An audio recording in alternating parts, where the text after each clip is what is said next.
Call पर सलाह ना दें अधिवक्ता। सुप्रीम कोर्ट ने एक मामले में इस बात का उल्लेख किया है। सुप्रीम कोर्ट ने 1 अगस्त को साजिश रचने के आरोपी एक वकील के खिलाफ आपराधिक कार्रवाई रद्द करने से इनकार कर दिया।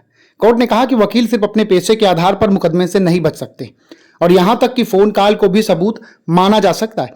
भारत के सर्वोच्च न्यायालय ने एक वकील के खिलाफ आपराधिक मामला रद्द करने से इनकार कर दिया, जिस पर एक आपराधिक मामले मुख्य आरोपी के साथ मिलकर काम करने का आरोप था। न्यायमूर्ति पंकज मित्तल और न्यायमूर्ति पीबी वराले की पीठ ने स्पष्ट रूप से कहा कि वकील केवल इसलिए आपराधिक मुकदमे से छूट की मांग नहीं कर सकते हैं क्योंकि वे कानूनी पेशे से जुड़े हुए हैं।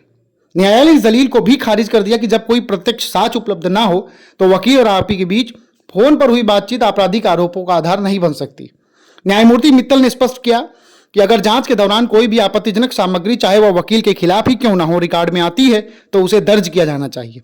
यहां तक कि फोन पर हुई बातचीत भी इसके दायरे में आती है। याचिकाकर्ता के वकील ने तर्क दिया कि किसी आरोपी के साथ फोन पर संपर्क में रहना अपने आप में आपराधिक दायित्व नहीं होना चाहिए।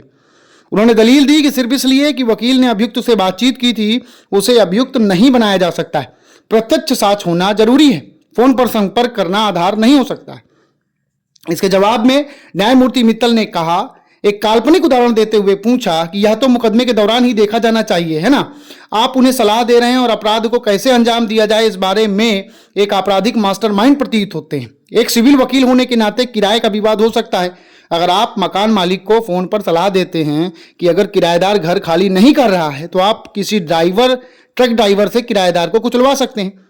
जब वकील ने बताया कि इस मामले में ऐसा कोई आरोप नहीं लगाया गया है तो अदालत ने पीछे हटने से इनकार कर दिया और स्पष्ट किया कि ऐसे मामलों की जांच केवल मुकदमे के दौरान ही की जानी चाहिए।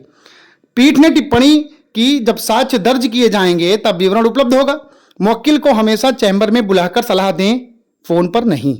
अब वकील सावधान रहेंगे।